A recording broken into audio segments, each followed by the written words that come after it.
សួស្តីពុកម៉ែបងប្អូនទាំងអស់គ្នាថ្ងៃនេះខ្ញុំមានមុខម្ហូបមួយយកមកបង្ហាញបងប្អូនគឺស្លម្ជូរព្រៃសាច់ទាក្រប៉ាសាច់ទាហ្នឹងខ្ញុំបានកាប់រួចរាល់ហើយទាហ្នឹងទាកប៉ាចិញ្ចឹមខ្លួនឯងហើយទាហ្នឹងប្រហែលជាមួយហ្នឹងចូលប្រហែលជា3ឥឡូវខ្ញុំរៀបចំបំពងគ្រឿងហើយគ្រឿងហ្នឹងគឺខ្ញុំអត់បុកទេគឺខ្ញុំដំ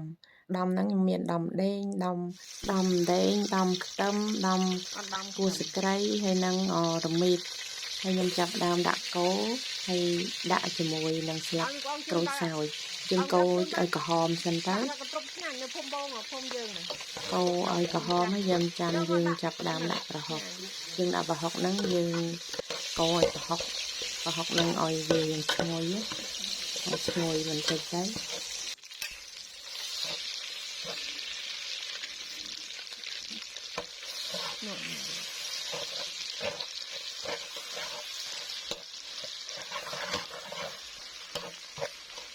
កូរប្រហុកហ្នឹងឲ្យរៀងឈ្ងុយឆ្អិនបន្តិចទៅចាំយើងចាប់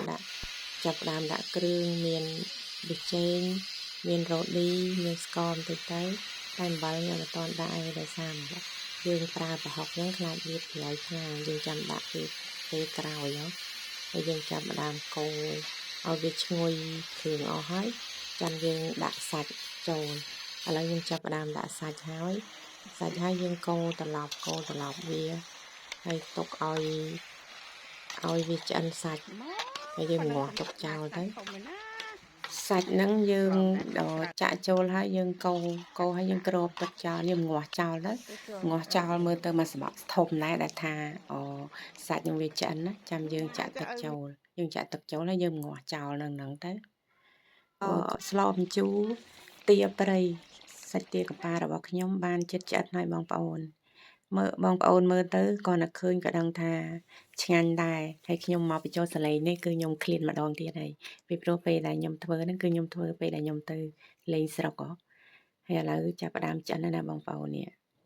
ឈ្ងុយណាស់ណាបងប្អូនតើបងប្អូនទាំងអស់គ្នាសូមអញ្ជើញមកពិសាបាយជាមួយខ្ញុំទាំងអស់គ្នាបងប្អូនហើយអរគុណបងប្អូនច្រើនចំពោះការតាមដានវីដេអូរបស់នាងខ្ញុំបើខុសឆ្គងត្រង់កន្លែងណាទេសូមអភ័យទោសផងបងប្អូនចាអរគុណបងប្អូនជម្រាបលាបាយបាយ